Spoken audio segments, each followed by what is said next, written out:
사랑하는 여러분, 한 주간에도 평안하셨습니까? 오늘은 제11과 예수님이 이긴 시험 첫 번째 시간, 시험은 언제 찾아올까? 라는 제목으로 함께 은혜를 나누겠습니다.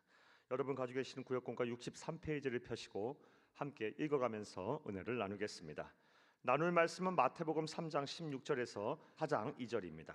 외울 말씀 누가복음 21장 36절입니다. 함께 읽겠습니다. 이러므로 너희는 장차 올 이 모든 일을 능히 피하고 인자 앞에서 서도록 항상 기도하며 깨어 있으라 하시니라. 아멘. 읽겠습니다. 성도의 신앙이 흔들려 하나님과의 관계가 잘못되고 세상에서 빛과 소금 같은 삶을 살지 못하는 주된 이유는 바로 주십니다. 시험을 잘 통과하지 못하기 때문입니다. 줄을 쳐놓으시기 바랍니다. 그러므로 우리는 우리에게 찾아올 시험에 대해 잘 알고 잘 통과하여 우리의 신앙을 굳게 지켜야 합니다. 우리를 시험하여 영적 침체에 빠지게 하는 신앙의 노선에서 실족시키는 자는 누구일까요? 이에 대해 성경은 명확한 답을 하고 있습니다. 바로 사탄 주치입니다. 사탄이라고도 하는 마귀입니다. 주치고요. 실제로 마귀의 이름의 뜻은 시험하는 자이고 마귀는 그 이름에 걸맞게 끊임없이 교회와 성도들을 시험하여 넘어뜨리고자 하고 있습니다. 그렇다면 사탄 마귀는 언제 성도를 와 교회를 시험할까요? 이에 대한 답은 다음 같은 추론을 통해서 얻을 수가 있습니다. 먼저 예수님은 성도의 주인이시며 교회는 예수님의 몸 그 자체입니다. 따라서 그가 언제 사탄 마귀의 시험을 당하였는지를 살펴보면 우리 또한 언제 사탄 마귀로부터 시험을 받게 되는지 잘 알 수가 있습니다. 따라서 이제부터 주치입니다. 우리는 예수님께서 언제 사탄 마귀에게 시험을 당하셨는지에 대해 자세히 살펴보고 사탄 마귀가 우리를 시험할 때가 언제인지 잘 알고 준비하여 사탄 마귀의 시험에 넘어가 우리의 신앙을 저버리는 일이 없도록 대비해야 할 것입니다. 까지 줄을 쳐놓으시기 바랍니다. 예수님께서는 우리 성도들의 주인이 되십니다. 그리고 교회는 예수님의 몸입니다. 따라서 성경에서 예수님이 언제 시험을 당하였는지를 알게 되면 성도와 교회가 사탄 마귀로부터 언제 시험을 당하는지 잘 알 수가 있는 것입니다. 자, 그렇다면 사탄 마귀는 우리를 언제 시험할까요? 첫째로 주점에서 함께 읽겠습니다. 하나님의 은혜가 있은 후에 우리를 시험합니다. 예수께서 세례를 받으시고 곧 물에서 올라오실새 하늘이 열리고 하나님의 성령이 비둘기같이 내려 자기 위에 임하심을 보시더니 하늘로부터 소리가 있어 말씀하시되 이는 내 사랑하는 아들이요 내 기뻐하는 자라 하시니라. 마태복음 3장 16절에서 17절 말씀입니다.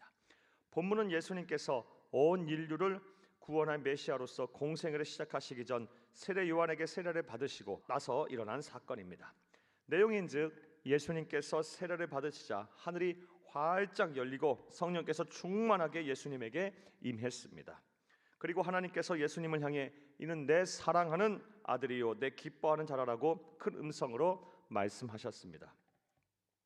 이러한 하나님의 음성을 들은 예수님은 당신께서 창조주 하나님의 아들이며 온 인류를 구원할 메시아라는 분명한 확신이 드셨을 것입니다.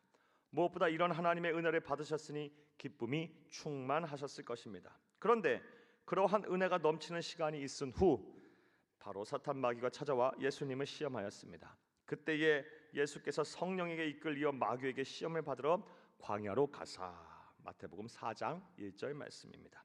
이처럼 우리를 시험하는 자인 사탄 마귀는 우리가 성령 충만하지 못하고 하나님의 은혜가 없을 때만 찾아오는 것이 아니라 주치입니다.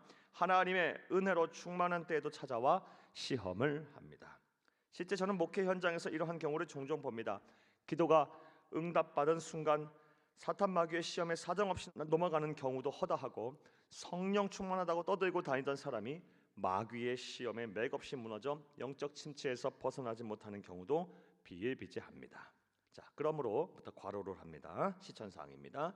그러므로 우리는 영적으로 황금기 있을 때도 하나님의 은혜를 받은 후에도 마귀가 우리를 시험할 수 있다는 것을 알고 늘 조심해야 합니다. 아직 가로를 해놓습니다. 또 사탄 마귀는 우리를 언제 시험할까요? 따라하시겠습니다. 둘째로 함께 읽습니다. 몸과 마음이 지쳤을 때 우리를 시험합니다. 그때 예수께서 성령에게 이끌려 마귀에게 시험을 받으러 광야로 가사 40일을 밤낮으로 금식하신 후에 줄이신지라. 마태복음 4장 1절에서 2절 말씀입니다. 우리가 함께 보아서 알다시피 예수님께서는 사탄 마귀에게 시험을 받기 전 40일을 금식하셨습니다. 그러니 예수님의 몸과 마음이 얼마나 피곤하고 지치셨겠습니까? 저는 예전에 예수님처럼 40일을 금식하신 어느 목사님과 대화를 나눈 적이 있습니다. 이 목사님은 40일 금식 기도를 하면서 영적으로는 하나님의 신령한 은혜를 받았으나 신체적으로는 약해져서 죽을 고비를 3번이나 넘기셨다고 합니다. 특별히 오랜 금식으로 인해 몸이 극도로 약해지니까 감정이 날카로워져 분노, 짜증, 미움, 질투의 감정이 요동치는 등 일반적 상황이면 가벼이 넘길 수 있는 여러 가지 죄의 유혹이 끊임없이 자신을 괴롭혔다고 말씀하셨습니다. 자, 이제부터 괄호합니다. 역시 실천 사항입니다. 우리 역시 몸과 마음이 약해졌을 때 사탄 마귀의 시험이 찾아올 수 있음을 알고 특별히 조심해야 합니다. 건강하던 몸에 갑자기 병이 찾아왔을 때 사탄 마귀의 시험에 당해 낙심하여 마음과 생각이 무너져 신앙까지 잃지 않도록 주의하시기를 바랍니다. 나아가 이해할 수 없는 사건 사고를 당했을 때 사탄 마귀의 시험으로 인해 마음에 깊은 상처를 입어 영혼의 병이 되지 않도록 깨어 기도하며 조심하시기를 바랍니다.까지 괄호하시기를 바랍니다. 자, 또 사탄 마귀가 언제 우리를 시험할까요? 셋째로 외롭고 섭섭한 마음이 들 때 우리를 시험합니다.까지 추천놓습니다. 사탄 마귀로부터 시험을 받으신 시험의 절정의 때는 바로 십자가 위에서 모진 고통을 당하고 죽으셨을 때입니다.까지 줄을 쳐놓습니다. 사탄 마귀는 예수님이 하나님의 아들로서 온 인류를 구원하는 사역을 감당하지 못하게 하려고 조롱과 멸시, 고문과 핍박을 하면서 괴롭혔습니다. 그리고 그 순간 예수님에게 생명의 양식을 듣고 하늘의 은혜를 받았던 수많은 사람들을 포함하여 사랑하는 제자들에게까지도 철저하게 외면당한 채 십자가에서 홀로 죽음을 당하셨습니다. 물론 예수님은 전지전능하신 하나님이시기에 담담하게 자신에게 주어진 십자가를 받아들이셨을 것입니다. 하지만 분명한 사실은 예수님이 성육신하신 순간부터 이 세상에 계시는 동안 그 또한 철저한 인간이셨습니다. 따라서 제자들을 비롯하여 예수님을 따르던 사람들의 배신에 외롭고 섭섭한 감정이 찾아왔을 것입니다. 바로 주치입니다. 이렇게 외롭고 섭섭한 감정이 들 때 사탄 마귀는 찾아와 시험에 들게 합니다. 실제 제가 목사로 살면서 경험한 바에 따르면 많은 성도님들이 이렇게 외롭고 섭섭한 마음이 들 때 시험에 들고 믿음을 저버리곤 합니다. 신앙이 좋다고 자부하시던 분들도 성령 충만하다고 기뻐하시던 분들도 섭섭한 마음이 드는 순간 여지없이 시험에 드는 것을 너무나도 많이 보아왔습니다. 자, 이제부터 괄호합니다. 역시 실천사항입니다. 그러하기에 우리는 외롭고 섭섭한 마음이 들 때 사탄의 시험에 들지 않도록 경계해야 합니다. 물론 예수님도 그러하셨듯이 우리는 모두 나약하고 육체적 정신적으로 한계가 분명한 사람이기에 그런 감정 자체가 안 생기게 할 수는 없습니다. 하지만 그러한 감정이 들 때 사탄의 시험이 찾아올 수 있음을 분명히 알고 대비한다면 쉽게 시험에 들지 않게 될 것이고 혹여라도 시험에 들더라도 잘 극복하게 해낼 수가 있을 것입니다.까지 괄호했습니다. 사랑하는 여러분, 우리는 사순절을 맞이하여 예수님이 이긴 시험에 대해 살펴보려고 합니다. 그리고 그 첫 시간으로 우리는 언제 사탄 마귀로부터 시험을 받게 되었는지 예수님의 예를 통해 살펴보았습니다. 자, 이제부터 괄호해 놓습니다. 오늘 내용에 대한 전체 요약입니다. 먼저 하나님의 은혜가 있은 후에 시험이 찾아올 수가 있습니다. 또한 몸과 마음이 나약해졌을 때 시험이 찾아오기도 합니다.